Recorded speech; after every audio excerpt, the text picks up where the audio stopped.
Hi, my name is Ladislav Dvořák, and I'm part of the Young Manufacturing Leaders Network, particularly from the City Hub Prague at the Czech Technical University. I welcome you here at the workshop Discover the Factory. In the next 20 minutes, you'll see how today's factories look like and how they are going to change in the future. Cool, right? Let us start. This is just an outline of the workshop. First, you'll see that many things surrounding our lives are products of manufacturing. In the second part of the workshop, different features of a factory of the future will be shown. When we say the word factory, most of us imagine car factory and its assembly line. It is a good example. Making of a car is a complex thing with many processes: forming, welding, assembly. In today's factories, a lot of these processes are already automated. Manufacturing of components and sub-assemblies is usually fully automated in large-scale productions. In the picture on the right, you can see welding of a car's bodywork. That is a perfect example of a fully automated task. On the other hand, there still are processes which involve human contribution. For example, assembly is not usually fully automated. In the bottom left picture, there is an assembly, for example, of Škoda Superb. Yes, even in such a large factory like Škoda, humans are involved in the assembly. As you can see, factories have gone a long way from hand production. This evolution will be explained in the first half. What is coming next to these factories will be shown in the second part of the workshop. There are many things that are made in factory. Actually, many more than we think. Not only cars, but even such large things like airplanes, as you can see on the picture, or cell phones, but also pens, headphones, all kinds of electric and data cords, and so on. Another thing which is often made in large-scale factories is food. Many products like drinks or sweets are made in factories too. Can you think of any other examples? I think that you can. But let's try this game. Now you already know that most of the things surrounding ourselves are made in factories. Let us see how such factories look like. On the next slide, I'll show you a video where a particular item is made. It may not be clear from the video what the final product is. Your task will be to watch the video, and when you find out what the item is, then just keep it in mind, and on the following slide you can check if you were right. So, are you ready?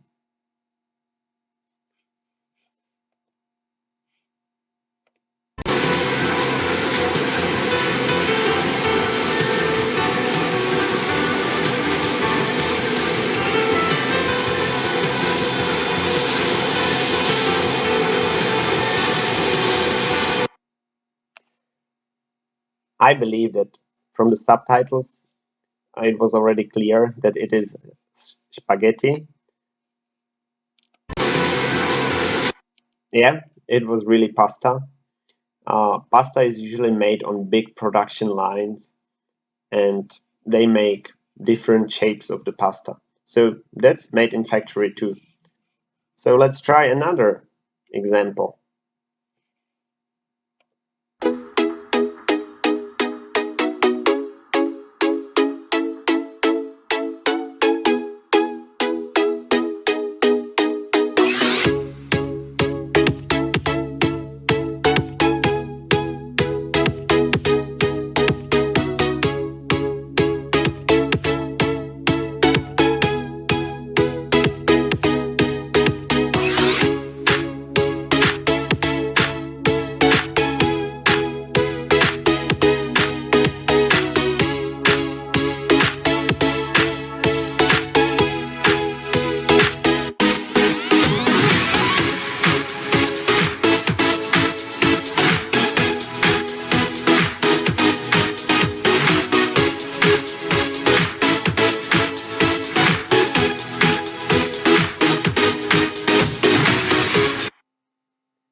Do you have an idea already? Yes, on the next slide you will see it was a smartphone cover or the smartphone rim, which is made of aluminium. So at the beginning there was aluminium die casting, and then there were many more processes. Are you ready for another one? This one will be hard.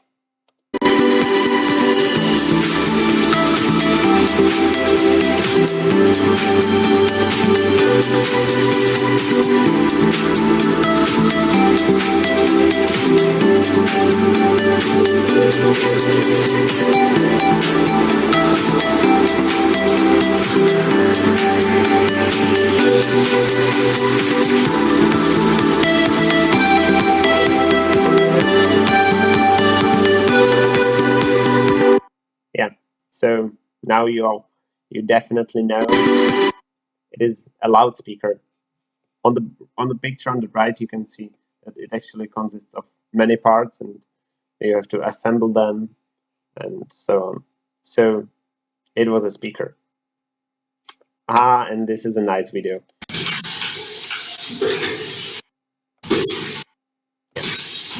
Already?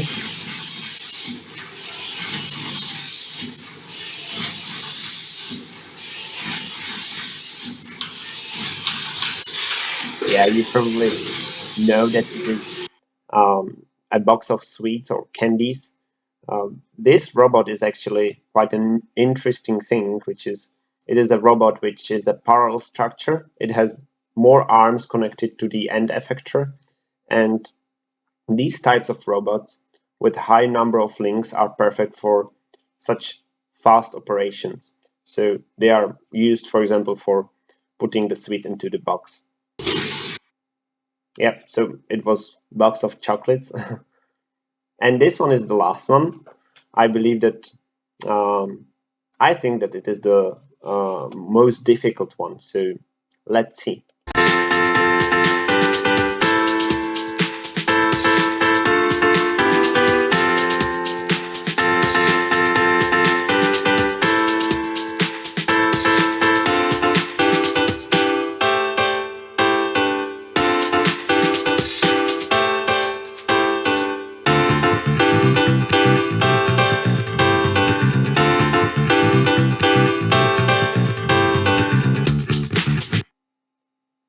Yeah, here you can see the fountain pen.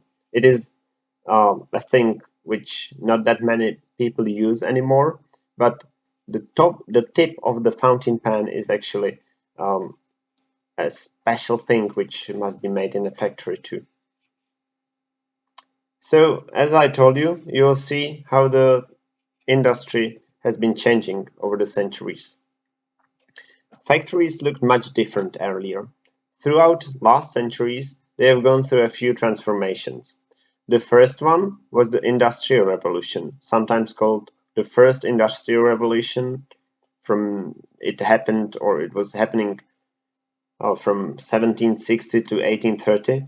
This transition replaced hand production, because at the beginning there was only hand production, with machines. New machines were powered by steam engines, and actually the first real factories, what we can call factories, were founded. The second industrial revolution, it was from the late 19th century to the early 20th century, related to electrification and introduction of moving assembly lines. The third industrial revolution, sometimes called the digital revolution, second half of the 20th century, brought automation and digitalization. And the fourth industrial revolution, also sometimes called Industry 4.0, is a transformation of manufacturing which is happening now. We will talk about it later. Every industrial revolution brought a transformation of job market towards skilled workers and more effective production. So let's start. We will look into the first industrial revolution first. Yeah, there is a video actually which you can see yourself. It will be attached at the end of the presentation. So the first industrial revolution. You can see a picture from a factory which is a perfect example of a factory which has gone through the first industrial revolution. Steam or water powered machines, and that replaced the handwork or some special task which was done by humans. Here you can very common machine is these belts which powered many machines. There was one big steam engine which powered the shaft, which is this long rotating stick, and the rotation was transmitted to many machines in the factory. The second thing which is interesting is that efficiency of steam engines was increased. Before the first industrial revolution, the steam engine wasn't efficient enough. It didn't make sense to run the steam engine because you wouldn't get anywhere. But with the efficiency increased, it was possible to build, for example, a train or something or such factory like this.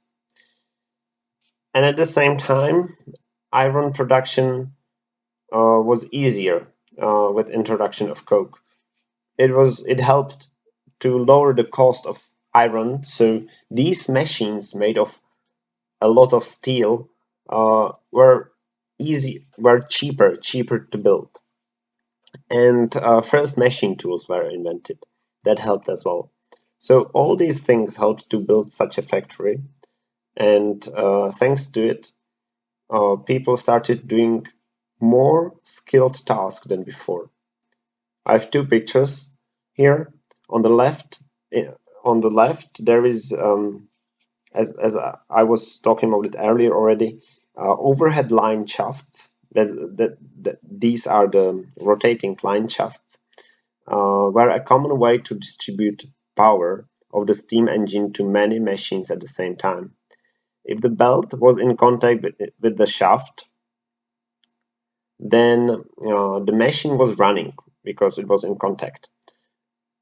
And uh, in order to turn the machine off, the belt had to be taken farther from the shaft to stop turning and to stop running the machine.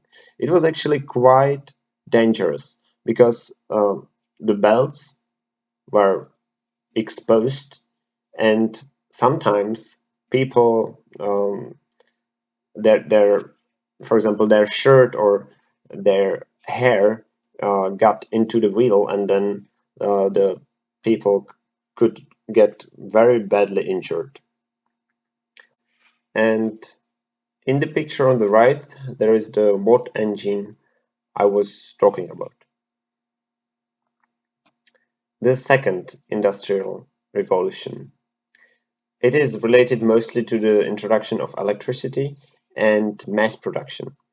During the time, the electricity was invented, and the machines in the factory could be powered by electricity instead of steam power or water. So the mass production started to be electrically powered, and one important invention was the moving assembly line. One of those moving assembly lines uh, can be seen in the picture on the right. It's the Ford factory. Ford is said to be the one who invented the moving assembly line, and uh,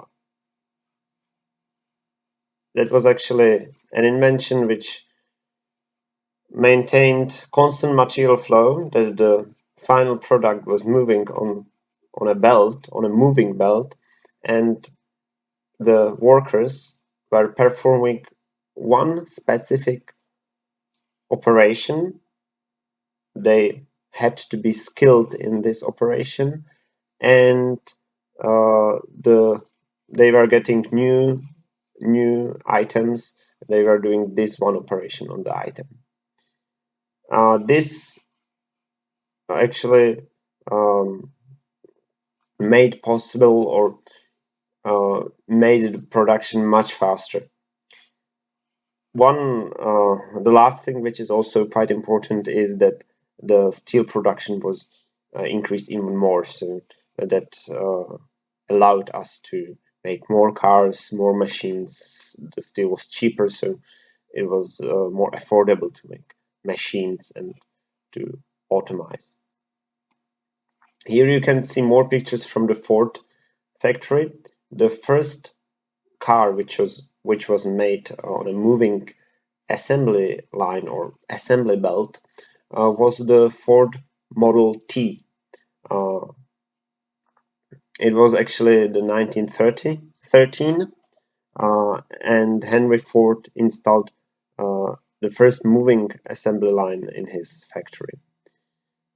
One interesting thing is that his innovation reduced the time it took to build a car from more than 12 hours, like one day or more one day, to 2 hours and 30 minutes. So amazing improvement. The third industrial revolution, that's a term which is not that well known, is related to introduction of computing.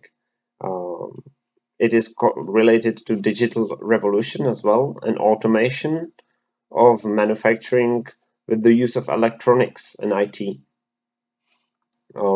Actually, in the in this factory of Ford, which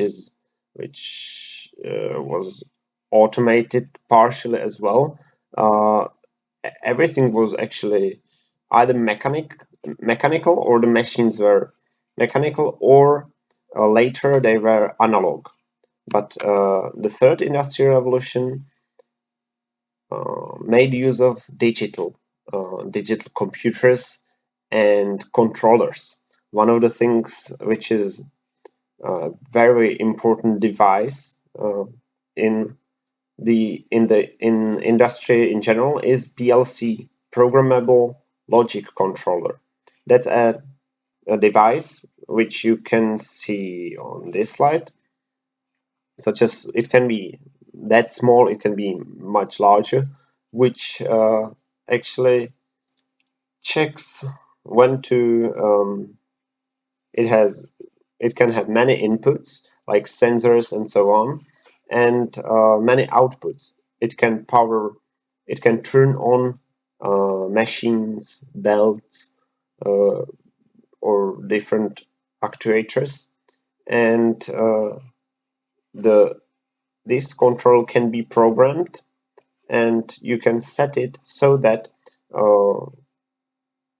for example, when one sensor sees something, this logic controller turns on the let's say the conveyor or the belt.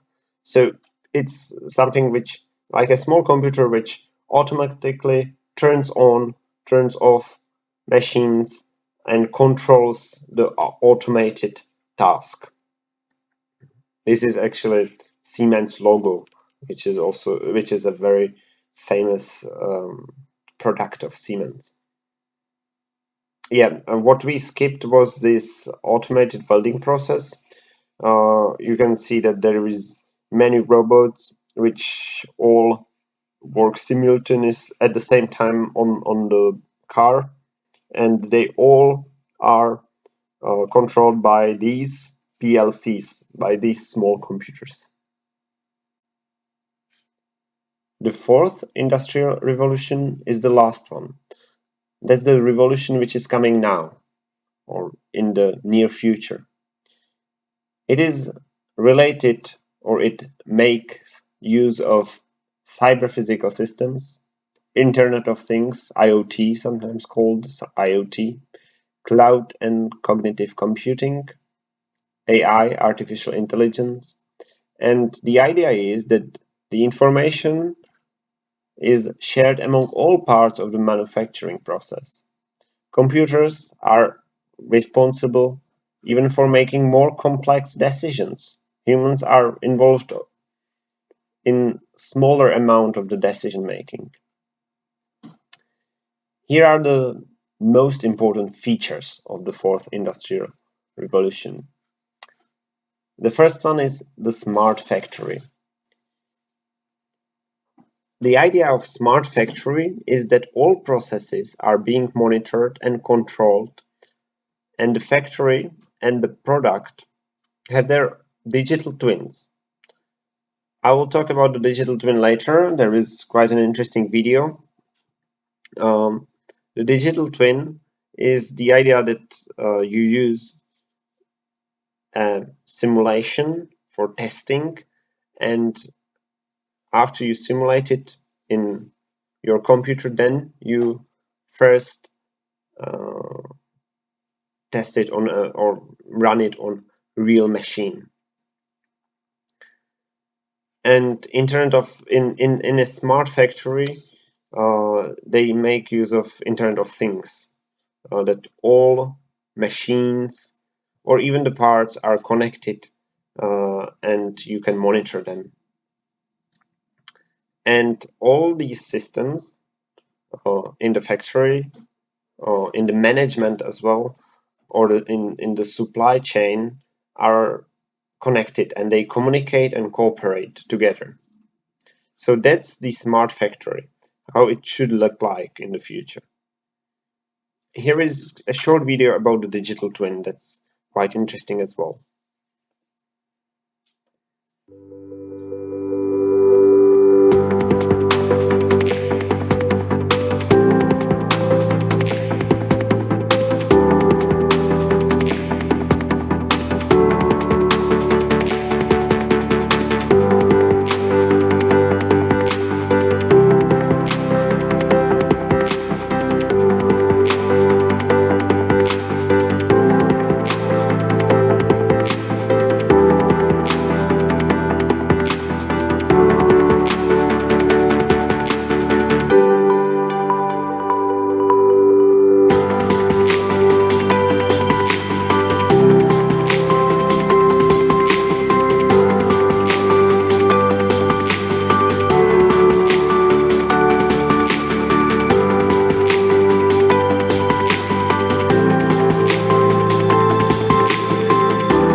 So the digital twin is the idea that you have a simulation, you have a model in your computer, and you can test your ideas or new solutions on this model, on this simulation.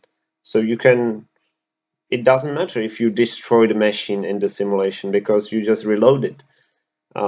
So this can spare quite a lot of time and a lot of money spent on testing, on real testing, because you try it in your computer first. The second, or actually, yeah, the second feature which is connected to the fourth industrial revolution is the predictive maintenance. That's quite a clever idea. In a factory where you have many machines, many robots, and belts and so on, and all these machines, every single machine stops sometime because it runs out of oil or there is some failure, something is broken, so it stops. And in the factory, the production line, the whole production line may have to stop just because of this failure. So the predictive maintenance is that you actually monitor a lot of things on the machine. You measure the level of oil, for example, but you also measure the vibrations if it doesn't change or something, and you predict when it's going to stop, fail, so that you can repair the machine when you have time for that, or uh, you can plan, and over the weekend you can repair some uh, important machines on the production line. So that can spare you quite a lot of uh, run line or run time of the production line. That's a very cool thing. Another feature which is related to the fourth industrial revolution is the 3D printing. Everybody probably knows what it is. You may have tried it already. Um, 3D printing uh, allows us to uh, make the product design more simple or optimize the geometry. You can remove some material from the product. It also increases the flexibility.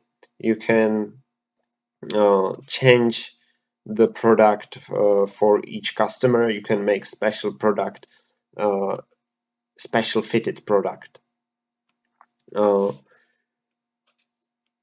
During the design phase, prototypes can be easily printed on 3D printers that can increase the decrease the time needed for making a new product, decreases the prototype time. And in low volume productions, it can be used directly in manufacturing.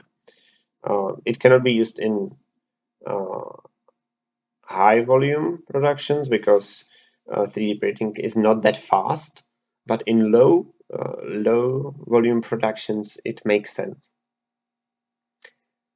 The last feature I have here for you is the smart sensors. Smart sensors are needed for the operation of a smart factory.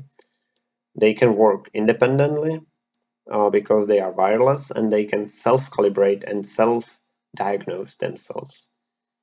That's quite important as well, because otherwise every sensor needs to be calibrated and diagnosed, and you have to process the data after you collect the data. So smart sensors are sensors which are self-diagnostic, self-calibrating, and they pre-process the data automatically. And they are connected to the Internet of Things, as we were talking about it. They have their own IP address, and they load data online, and you can online find out that, for example, this part on the picture is broken or wasn't manufactured correctly. So that's also an important feature which is needed for running a smart factory. So this is the Industry 4.0 or 4.0 or uh, Industry 4.0. I don't know.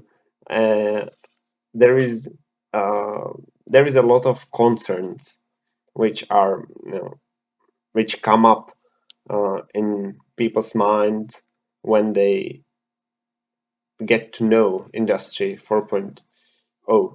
For example, there is a lot of IT involved, and there is the Internet of Things, right? So it can be there is a problem with the IT security. With the job market transformation, yeah, there could be a problem, but really, you get rid of uh, bad jobs, and at the same time, you will need a lot of people working on the running this Industry 4.0. So it will be just a shift in the qualification. There is a lot of image recognition, so reliability of this image recognition. Machine computer, is it more reliable than a human? There is also a lot of legal issues if the machines are making decisions themselves. Who is responsible for the decisions? And in general, is the society ready for Industry 4.0? So there is a lot of concerns, and you can think about them, but I think that you shouldn't worry. I will. So this is the end of the workshop. I'm happy that you watched uh, with that you watched the video this way until here, and um, I invite you to watch the video which I mentioned at the beginning of the presentation, which is attached uh, now after this slide. So enjoy and thank you.